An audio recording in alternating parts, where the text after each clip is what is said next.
नमस्कार, मैं हूं राहुल शर्मा। आप देख रहे हैं एसपीएन न्यूज। स्वागत है आप सभी का हमारे इस खास प्रोग्राम में। प्रोग्राम की शुरुआत विंग कमांडर अभिनंदन से। विंग कमांडर अभिनंदन को वीर चक्र से सम्मानित किया गया है। विंग कमांडर अभिनंदन वही है जिन्होंने पाकिस्तान को धूल चटाई।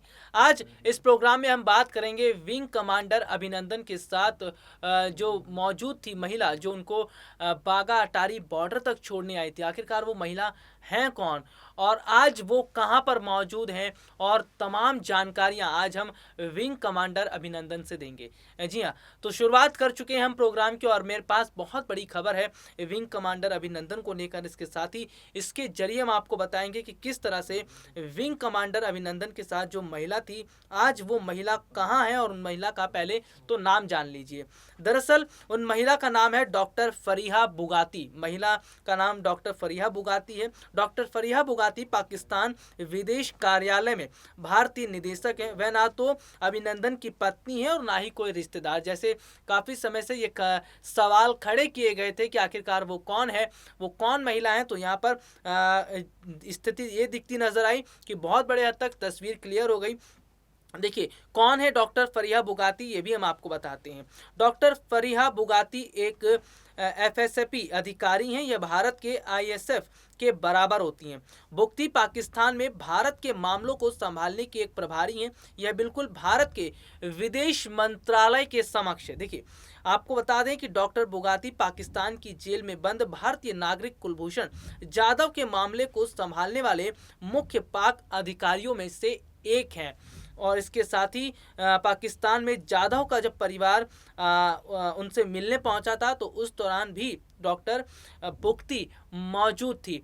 तो यहाँ पर काफ़ी समय से ये देखा जा रहा था कि आखिरकार जो अभिनंदन के साथ महिला थी डॉक्टर फरीहा बुगाती, वो अब कहाँ पे हैं और कहाँ उनकी पोस्टिंग हुई। तो फिलहाल अभी वो जो काम पहले वो संभाल रही थी वही काम अभी संभाल रही हैं और भारत के बड़े अधिकारियों में वो शुमार होती है। इस रिपोर्ट में हम इसलिए आज विंग कमांडर अभिनंदन की बात कर रहे हैं क्योंकि विंग कमांडर अभिनंदन को जो पुरस्कार से सम्मानित किया गया है, ये बहुत बड़ा पुरस्कार है। विंग कमांडर अभिनंदन ने अपनी जान की परवाह किए बिना किस तरह पाकिस्तानी जो वायुसेना का F-16 जेट था उसको मार गिराया, और भारत पाकिस्तान का जब माहौल बहुत ज़्यादा ख़राब हो चुका था, भारत पाकिस्तान के बीच बहुत ज़्यादा तनाव देखने को मिल रहा था, उस दौरान ये देखने को मिला कि किस तरह लड़ाई की स्थिति छिड़ गई थी। भारत की तरफ से पूरी तैयारी कर ली गई थी। एयर स्ट्राइक जो हुआ था उसके बाद पाकिस्तान में पूरी तरह से माहौल बहुत अलग हो चुका था। और देखिए बहुत सारी जानकारियां हैं जो मैं अपने साथ लेकर आया हूं। आपको ये भी बता देता हूं कि आखिरकार क्या कुछ स्थिति देखने को मिली थी, किस तरह का माहौल दिखता नजर आया था। देखिए भारतीय वायुसेना के ग्रुप कैप्टन अभिनंदन वर्धमान को उनकी वीरता के लिए वीर चक्र से नवाजा गया है। राष्ट्रपति रामनाथ कोविंद ने उन्हें सम्मानित किया। अभिनंदन को यह सम्मान इसलिए दिया गया क्योंकि उन्होंने बालाकोट एयर स्ट्राइक के बाद जाबाजी दिखाते हुए पाकिस्तानी F-16 फाइटर जेट को अपने MiG-21 बाइसन लड़ाकू विमान से मार गिराया था। हालांकि बाद में अभिनंदन का विमान पाकिस्तान की सीमा में क्रैश हो गया था, जिसके बाद पाकिस्तानी सेना ने उन्हें अपनी गिरफ्त में ले लिया था।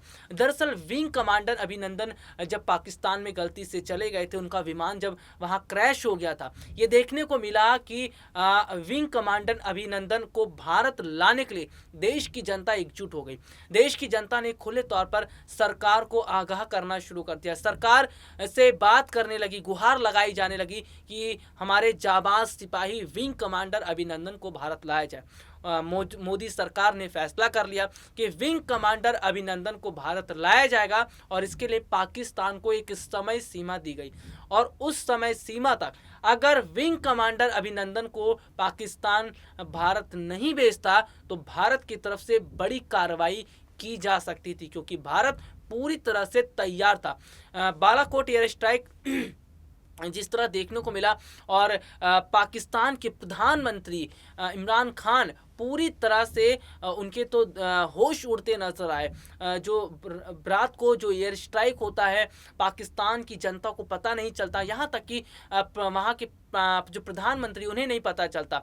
यानी कि पूरी तस्वीर तब सामने आती है जब पूरी तरह से जो वहाँ के आतंकवादी संगठन थे उनको पूरी तरह तबाह किया गया। तो ये एयर स्ट्राइक मोदी जी की सरकार में ही हुआ और बहुत बड़े हद तक पाकिस्तान की जो कमर थी वो टूटती नजर आई। हालांकि पाकिस्तान की ओर से भी थोड़ी बहुत छिटपुट घटनाएं देखने को मिली। कभी बॉर्डर पर उनकी तरफ से गोलियां चलाई जा रही थी, कभी सीज फायर का उल्लंघन किया जा रहा था। पाकिस्तान यहाँ तक कि पूरी जंग की तैयारी कर रहा था। उसने ये तक फैसला कर लिया था कि वो जो सऊदी है, दुबई है, यहाँ की जो कंट्री के जो बड़े राजा हैं उनसे बात करेगा कि अगर लड़ाई शुरू हो जाती है भारत और पाकिस्तान के बीच तो तेल जो चाहिए उनको वो कहाँ से उपलब्ध हो। तो दुबई और सऊदी जैसे देशों से मदद मांगता पाकिस्तान नजर आया था, लेकिन उस वक्त तो दुबई और सऊदी जैसे देश ने भी मना कर दिया था। पाकिस्तान की कमर पहले से ही टूटी थी, लेकिन जिस तरह वो उछलता नजर आ रहा था, पूरी तैयारी करता नजर आ रहा था, उसका वो F-16 लड़ाकू विमान जिसको हमारे जाबाज सिपाही कैप्टन अभिनंदन ने एक झटके में मार गिराया, वो F-16 जो है किसी काम का नहीं रहा। तो भारत की जो जनता है, देश की जो जनता है, जब विंग कमांडर अभिनंदन पाकिस्तान से भारत आए, भारत उन्हें लाया गया, तो बहुत बड़े स्तर पर उनका स्वागत किया गया, जश्न मनाया गया। देश की जनता खूब तालियां बजाती नजर आ रही थी। देश की जनता ने खूब धूमधाम तरीके से अभिनंदन का स्वागत किया था। विंग कमांडर अभिनंदन की वो मूछें अभी तक याद रखी जा रही है। विंग कमांडर अभिनंदन ने जिस तरह मूछें रखी थी, देश के अंदर हर नौजवान, हर वो शख्स जो है वो उसी तरह की मूछें रखता नजर आ रहा था। यानी कि हर कोई अपने आप को जो है विंग कमांडर अभिनंदन बता रहा था, हर कोई उनके जैसा दिखने की कोशिश कर रहा था। तो ये बहुत बड़ी बात है। इससे विंग कमांडर अभिनंदन बहुत खुश हुए थे। विंग कमांडर अभिनंदन को जब पता चला था कि देश की जनता जो है उन्हें इतना सम्मान देती है, इतना प्यार देती है, वो तस्वीर भी नहीं भूलेंगे जब विंग कमांडर अभिनंदन के माता पिता फ्लाइट में मौजूद थे। उस दौरान फ्लाइट में बहुत बड़ी संख्या में जो भारतीय लोग थे उन्होंने जमकर तालियों के साथ उनका स्वागत किया था और स्वागत करते हुए उन्हें सम्मान दिया था। तो विंग कमांडर अभिनंदन की जाबाजी को पूरा देश याद भी कर रहा है और जिस तरह आज उन्हें पुरस्कार दिया गया है, जिस तरह उन्हें पुरस्कार से सम्मानित किया गया, ये बताता है कि वाकई में ऐसे वीर जवानों की जरूरत हमारे देश को है। और हमारे देश में अगर बात करें तो जिस तरह से भारतीय वायुसेना की, तो भारतीय वायुसेना के वो जाबाज सिपाही जो 24 घंटे देश की सेवा में जुटे रहते हैं, जो 24 घंटे देश की सेवा करते रहते हैं और ना अपनी जान की परवाह नहीं करते, लेकिन देश की जनता की जान की परवाह करते हैं। तो उस समय जो हुआ था वो घटनाएं आज फिर से याद की जा रही हैं। वो उस समय जो हुआ था वो साफ तौर पर ये बता रहा था कि विंग कमांडर अभिनंदन जैसे जाबाजों ने किस तरह पाकिस्तानी जो सेना थे उनको जमकर खदेड़ दिया था, पाकिस्तान के प्रधानमंत्री के होश उड़ा दिए थे। तो यहाँ पर विंग कमांडर अभिनंदन की जाबाजी की बात हम कर रहे थे, किस तरह से उन्होंने काम किया और किस तरह से पूरा देश जो है उनके स्वागत में ताली बजाता नजर आया और आज भी ताली बजा रहा था जब उनको पुरस्कार से सम्मानित किया गया। आज के लिए इतना ही, आपसे फिर दोबारा मुलाकात होगी, तब तक ले इजाजत दीजिए।